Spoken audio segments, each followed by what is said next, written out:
Welcome everyone. Thank you for joining us for another week of MEMO in Conversation. Today we have Dr. Amgad. Dr. Amgad, thank you so much for joining us today. Really appreciate it. So Dr. Amgad, going straight into it. You are a thoracic surgeon, yes? Yep. And you traveled along with a group of doctors through Egypt to Gaza as part of, I believe, the NGO Rahma Worldwide. Correct. Yes. And you went during the ongoing war. And I understand you spent your time there working at the Nasser and European hospitals in southern Gaza of Khan Yunis. Um, I guess where to begin? You consciously went there knowing what was unfolding. Um, so you were fully aware that your life was at risk before going there. Um, what was your thought process to making the decision to join the Palestinian doctors there and to go with the group of doctors? What made you actually brave this decision and go through with it? And did you hesitate at any point? What was the reactions of your loved ones, your family, and your friends? Sure. Yeah. Thank you very much for the invitation. So we've been following the news since second or third week of October, and we've been with all what we see. It's as a physician and as a surgeon, it is very difficult to see this happening in the world, especially for children and women. Now, the as physicians, we are trained that our passion is to save lives and to make a difference. So we've been trying to find any way that we can help and finalize this humanitarian crisis. And when we got the approval of the WHO and the UN, it was actually very rewarding. Of course, we when we had the discussion with the family, it was a bit difficult, and we understood that there is a risk and there is threats, and there is the war is still active. But we were hoping that there may be like a ceasefire or something that happens that will uh, decrease the burden of the rockets and all this what we hear in the news. So of course it was not a straightforward decision, but we when we got the approval, we thought it will be a good chance for us to make a difference and give the healthcare workers a break from what they are seeing. And when we went there, we realized that they have been exhausted and they have been working nonstop for 3 months or 83 days it was, and they are unpaid, so they are worried about their families. They are actually living in the hospital. So I think it was a blessing that we were able to go. And I personally, people when they ask me, they thank me for going. They saying you did a good job, but I think that I'm the first one who benefited myself from that trip. I learned a lot, and it meant a lot for me, and I learned. Uh, I think it was a game changer for me, this trip. You mentioned you went during when it was like 85 days of war or something. Right now, I think today marked the 125th day, but like 4 months in. Obviously, we're reading and we're seeing excerpts of the reality there, the damage and the horror that's unfolding, all the bombardments and the rubble. Um, you must have seen it yourself on social media and the little that we see on news as well.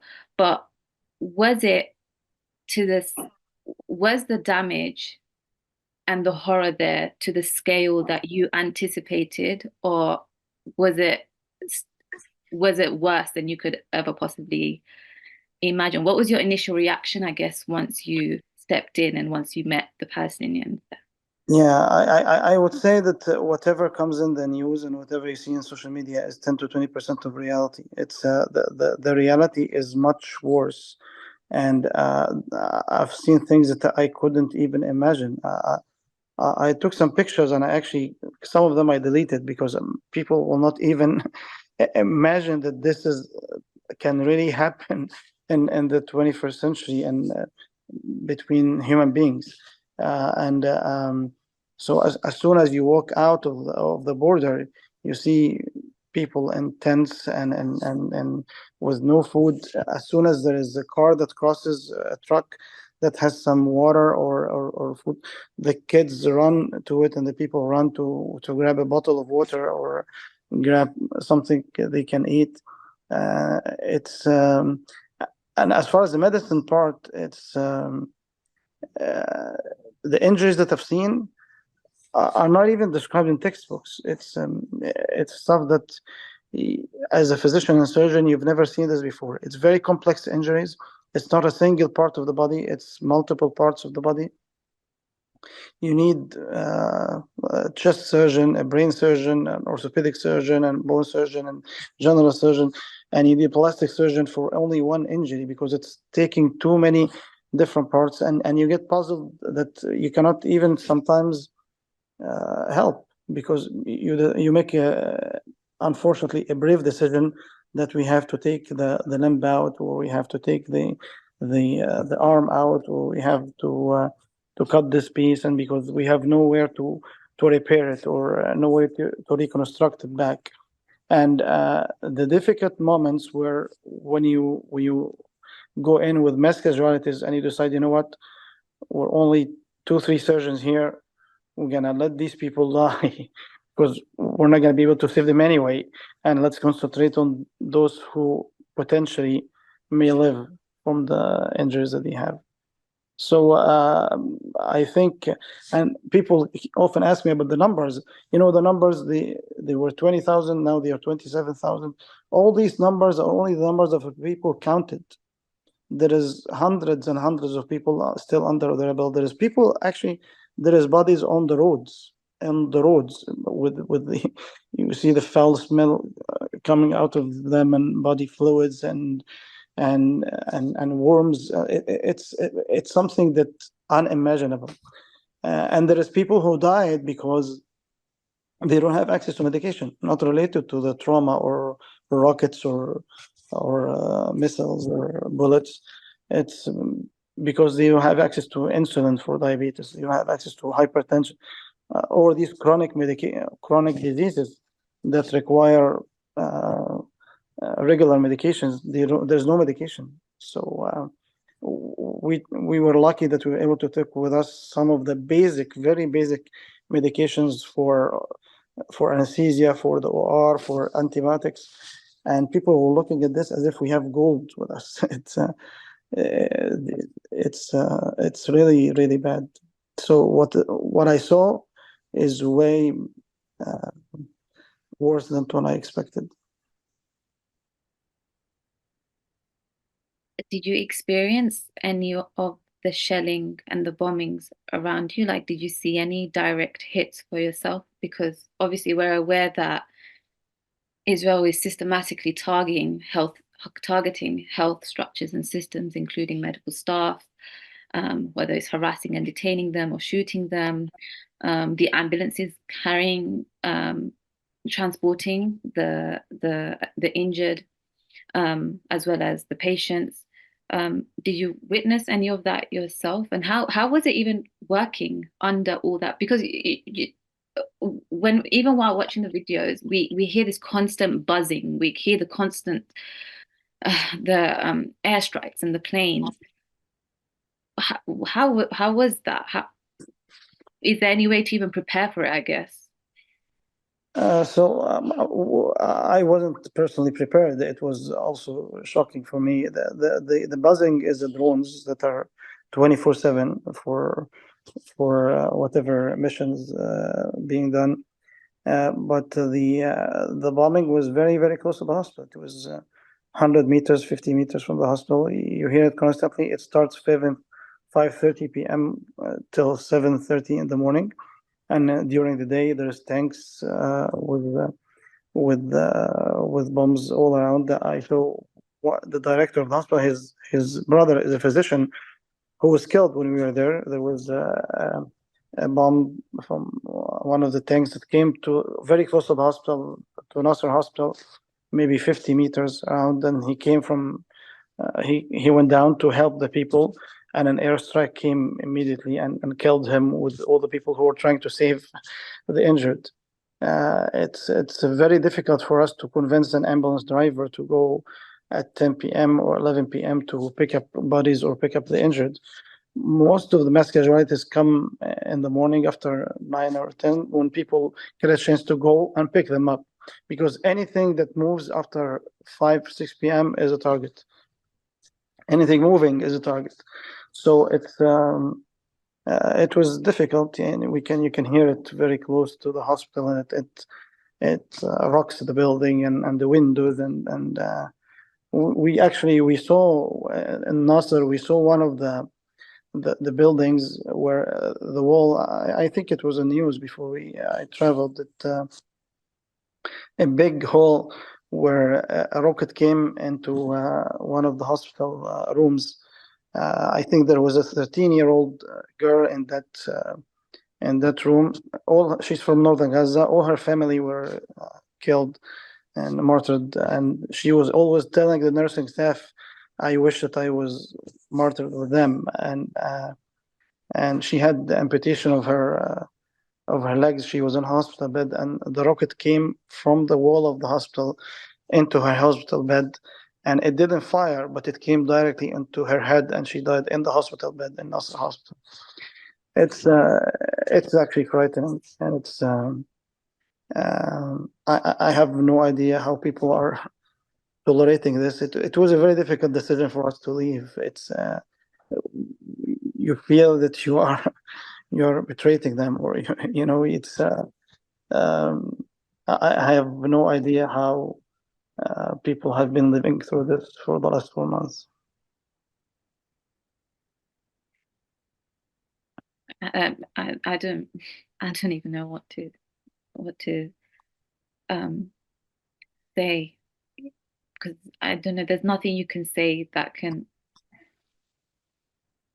sort of properly explain or help understand what this inhumane suffering is that they're going through. You had the opportunity, obviously, to be directly there, to be amongst these people that have been going through this.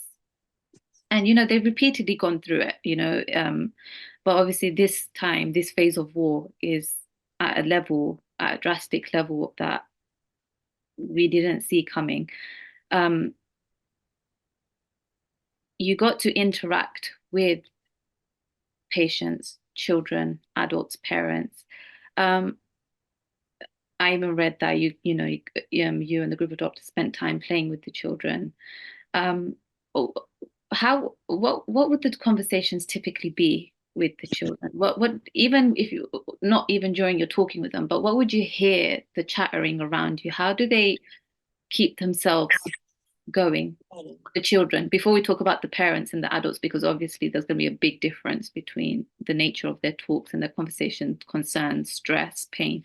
But children, focusing on the children now, how would that be? Obviously, you're seeing children at home in Canada, and then you're going over there and you're seeing, it must have been heartbreaking.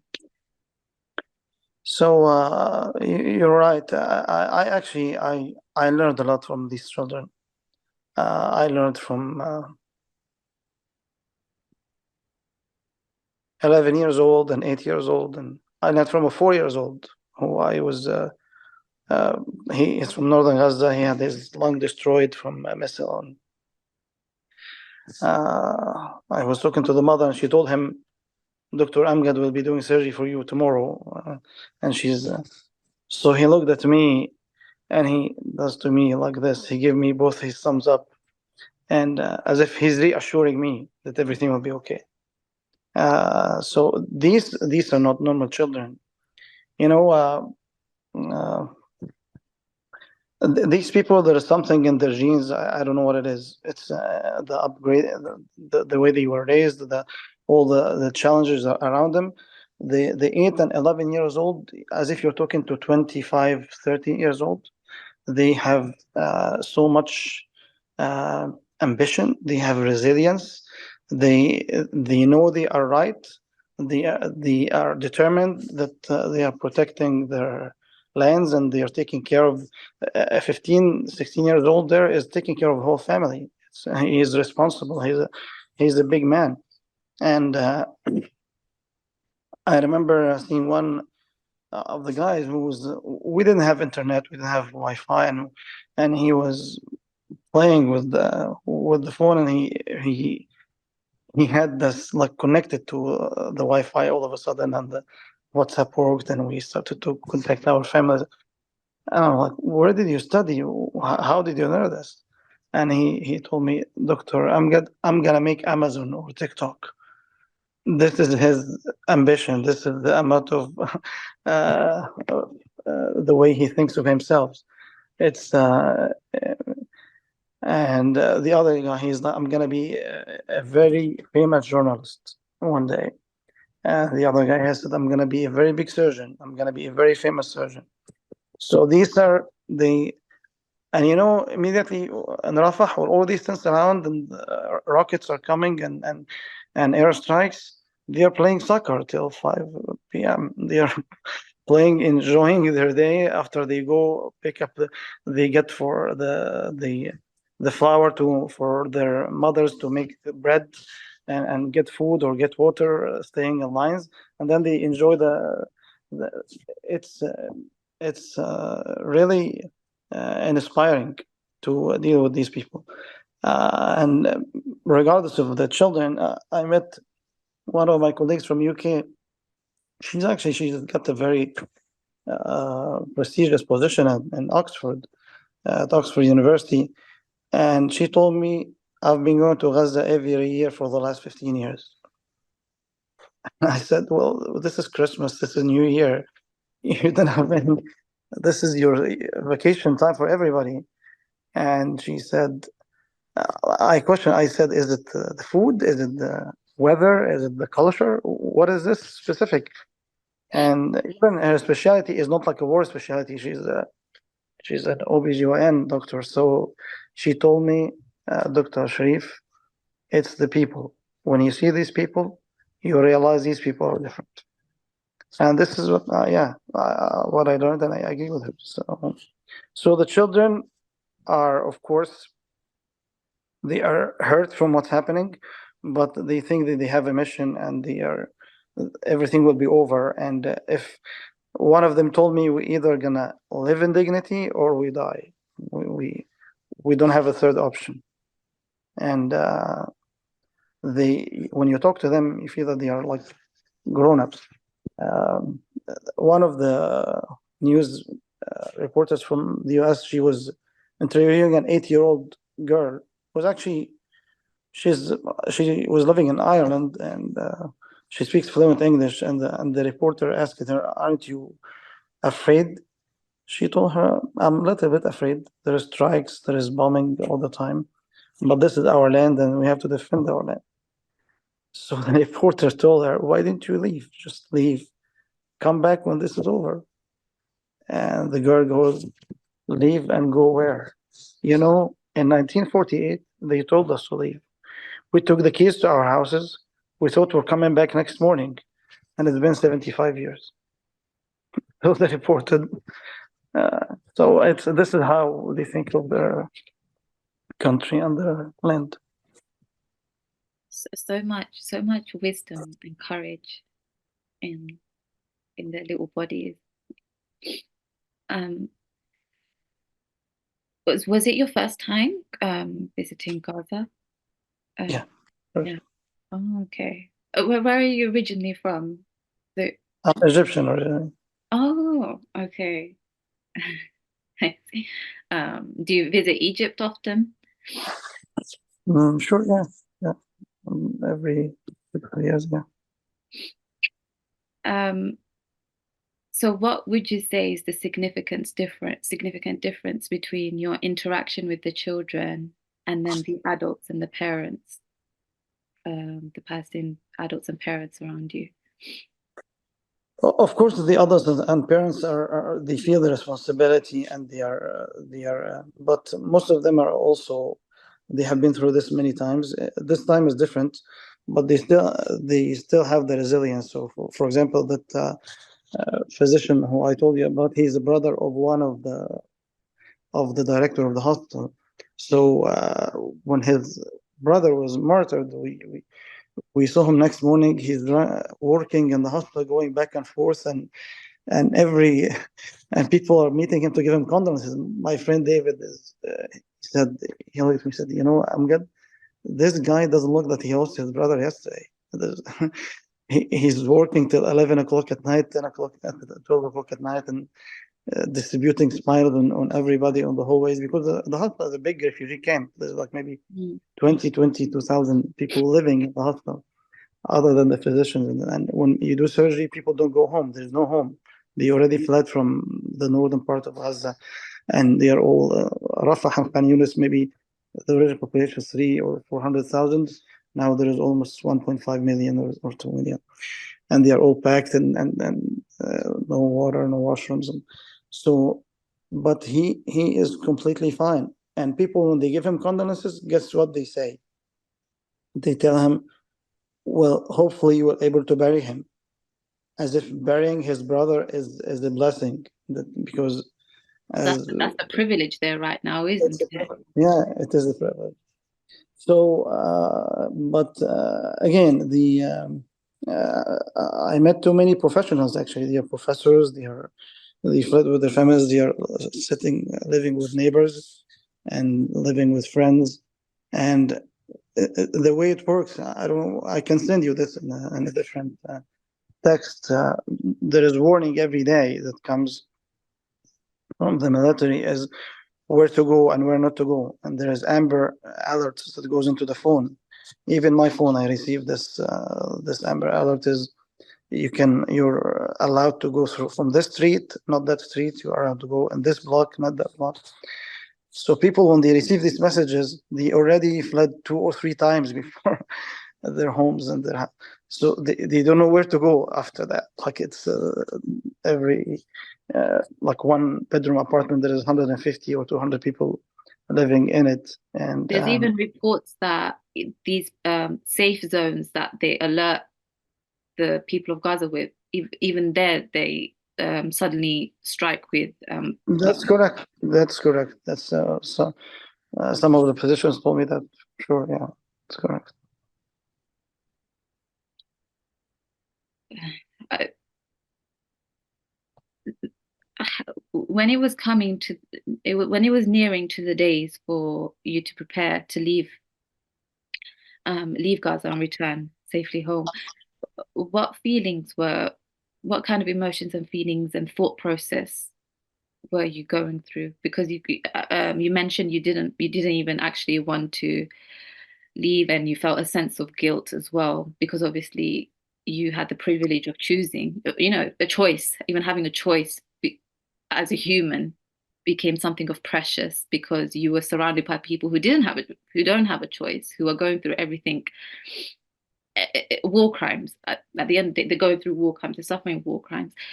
They have no choice, they have no freedom, there's no justice right now. So can you tell me a little, if you could share a little about what you were feeling, what your thought process were, and why you mentioned that you didn't even want to leave? You're absolutely correct. It was a very difficult moment, and we actually kept debating many times. And one of us, my friend from Chicago, he So ended up staying. you spent 2 weeks there, am I right? Well, the whole mission was planned for 2 weeks. I spent Oh, 9 days, oh, okay. but one of my friends, he continued for another week, and he's a bone surgeon, and he was doing like 10 to 15 amputations every day. So imagine cutting legs and every day nonstop. So it was he definitely said there's absolutely no way I'm leaving, and I think uh, the only hope that you can spread the word and make more awareness and make more people willing to help and and um, and I don't want to say a campaign, but just have more people aware of what's really happening.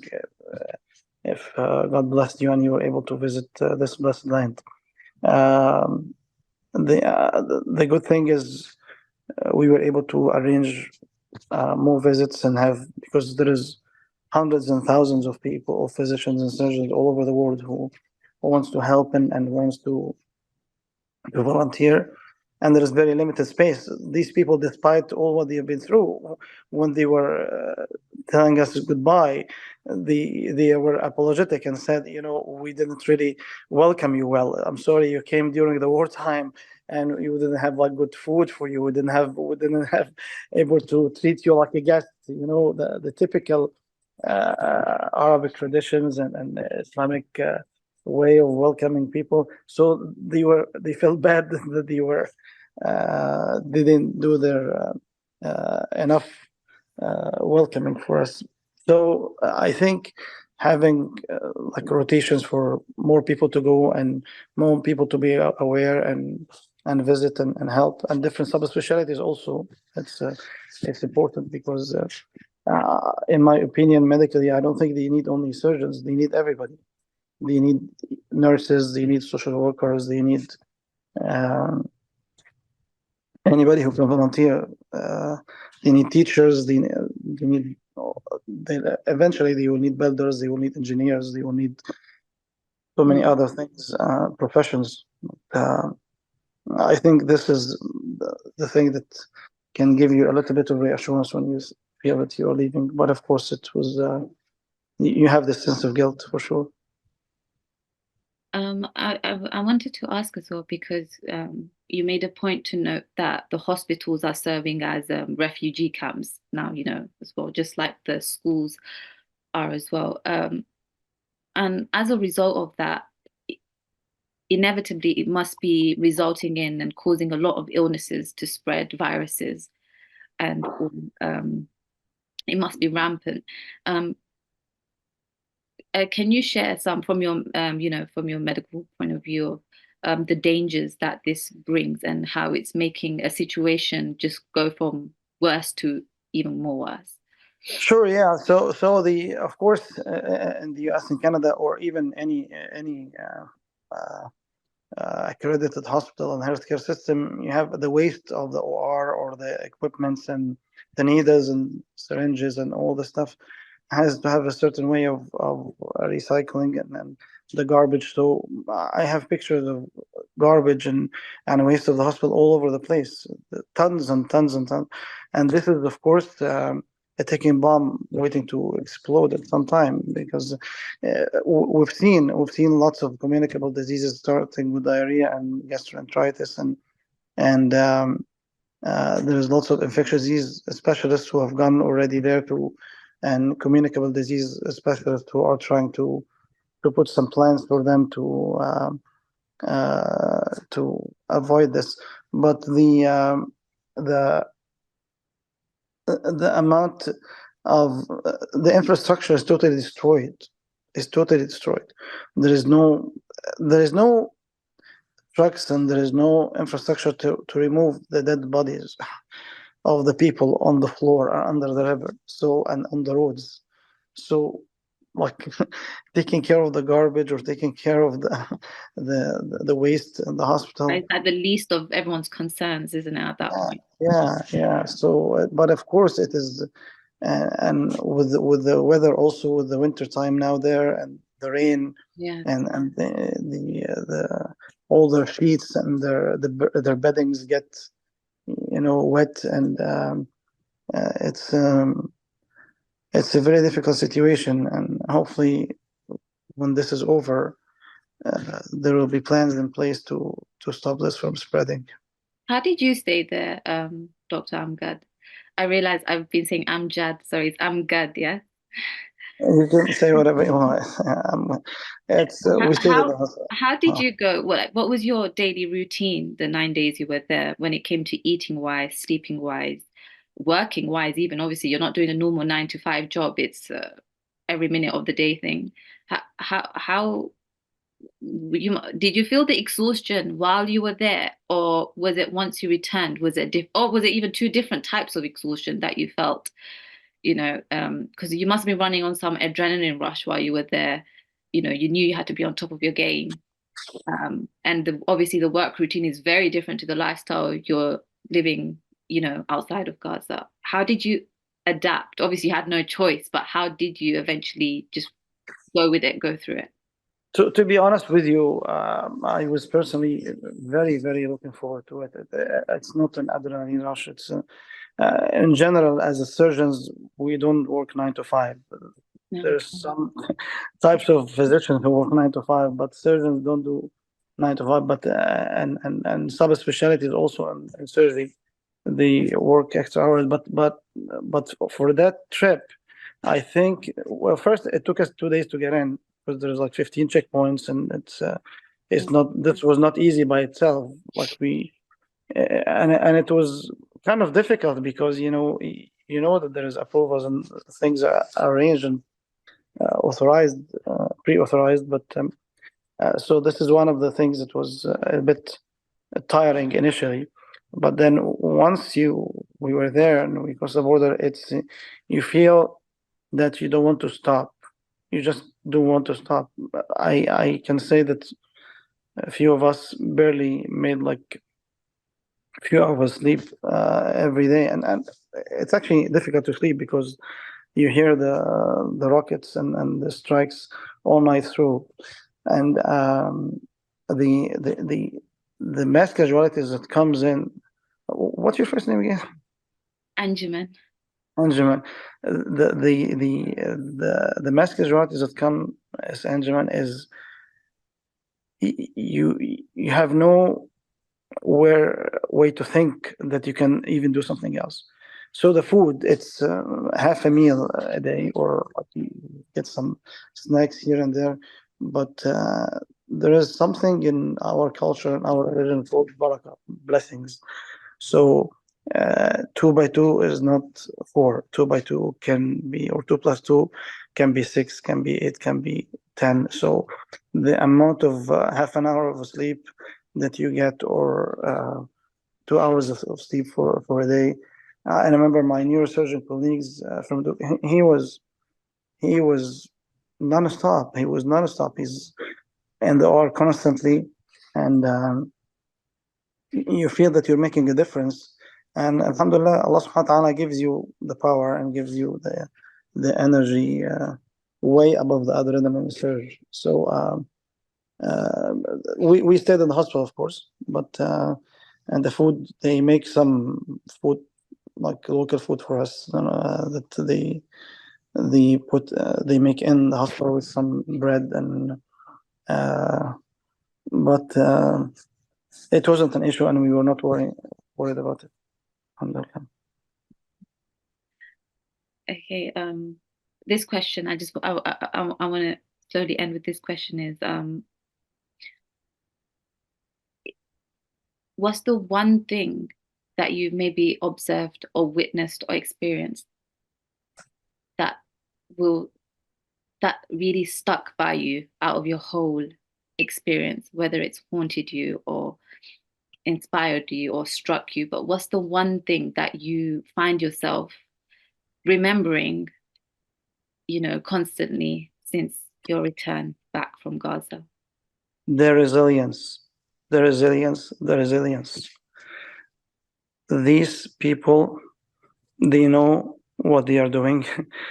They know they have an amazing cause that they are going after, and they they just cannot be beaten. They are happy with Allah subhanahu wa ta'ala. They are, and the Islamic culture, there's something called the rida in Arabic, or in English rather. means happiness. Like you have content, you have self-content. They are just happy with Allah subhanahu wa ta'ala, period. I will never forget this. An 11-year-old who came with a skull fracture. David and I are looking over the CAT scan and we're trying to decide. And David said, we have to go to the OR. Then the father came and we told him what's happening. This was like 15 meters or 175 meters from the hospital. And he looked at his son, bleeding from his nose, bleeding from his mouth, bleeding from his ET tube, endotracheal tube, where we intubated him, bleeding from his brain, rather. And when David, who doesn't speak very good English, said we're going to go for surgery, and I'm translating, and the dad looked at his kid, the 11 years old, and he looked at David and I, and he said in Arabic, "Shu Allah wants, Shu Allah birid ana radi. Whatever Allah arranges, I'll be happy." So this is the one thing that inspired me from this trip is the resilience and the being happy with Allah subhanahu wa ta'ala. It's something that I don't know if this is recorded. I don't know who are your audience. I don't know they will understand this or not, but it's this is the thing that I really learned. Oh, Dr. Amgad, so you're obviously very special to have been chosen to have this opportunity to help the even more special people, you know. So yeah, it's therefore it's such an honor to have had the opportunity to meet you, talk to you, and interview you. Is there anything else you would like to add? You've addressed a lot. It's been so fruitful. Thank you. But is there anything else you think is important to say, and maybe I've missed out on touching on it? I'm not a journalist, so you ask, I answer. No, you shared so much and so many beautiful things in all this horror. So thank you. You're such a good person. Oh, I wish I had the opportunity. I would go there in a heartbeat myself if there was any way that I could be helping them. But the best I can do now is obviously write and bring to light of what's going on and sharing your experiences. Um, um, Obviously, there's just one more thing I want to ask. Your work hasn't, of course, ended. You've come back. It's important that you're still continuing to raise awareness in other ways. What do you feel like after witnessing everything there and talking to people directly there? What's the best thing we can do as the international community right now for these people? People are protesting, people are doing these marches, people are writing, making videos, posting, sharing, talking about it. Is there any more that we can do, or what have you found to be the most effective? And Well, what have the people there been asking for? What do they want us to do? This is a very good question. Actually, it comes from an experienced journalist. So they asked for the world to know the reality, because not all the reporters can reach, and not all the news media outlets can reach, and the mainstream media in the US and Canada has not been expressing the reality very well.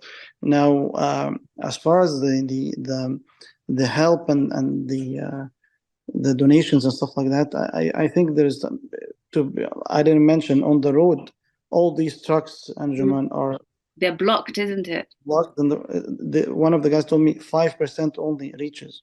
5% only of, and it's so I think the world has changed, and the social media made it a very small world, and people are out of the marches and the protests. Of course, all of us would hope that our politicians can do something about it, but there's only that much that we can control on that or change. But I think eventually, I, I think that this whole uh, issue of Palestine and the story of Palestine, the reality, the history. People are now more aware of the history and what exactly happened. So I think there is, let's call, like glad tidings of victory. That there is there is light at the end of the tunnel, if you will, and things will definitely change. You're a journalist, you're doing an amazing job in spreading awareness and spreading your word, and the engineers will have a role, the teachers will have a role, of course, nurses and physicians and healthcare professionals. So, and it's not that you have to go there physically, because not everybody will be able to go, but there is too many. The beauty of our religion is you can uh, and again, this is recorded, so but there is a famous battle for the Prophet, peace be upon him, Ghazwat Tabuk, when he went, there was an army that went with him, and a lot of people didn't go, and Allah revealed in Surah At-Tawbah verses that speak about those who could not go. And the Prophet told his companions that all of these, although none of them was able to come because they have excuses, they are sharing the thawab, they are sharing the reward, they are sharing anything that you do, they are sharing with you the ajr and the reward. So I think it's people don't have to go physically, although it's a blessed land and it's a blessed environment, in my opinion. But the one thing is to keep doing what we are doing, and this is the only way until the politicians will be convinced that they can change things around. And I think it's happening already. I think that. The main request that the people there requested is to have this awareness continuous. So because their voices are not heard, and they don't have all the media outlets and all the reporters there all the time to present them. So I think this is what you are doing and what your colleagues are doing and what people elsewhere are doing is very helpful, and it will be very appreciated, and would be for sure very effective. Thank you for noting that everyone, regardless of their role, have a part to play. Everyone has a skill to utilize to help in this cause alongside the Palestinians, and that we can't give up hope, as they're not giving up hope, so we have no right to stop and give up hope or feel helpless. So thank you for sharing that. Dr. Amgad, I think you've addressed all and every single thing. Thank you again for making this so fruitful and so insightful, and for your time. And thank you to our listeners for joining. And please join us next week again.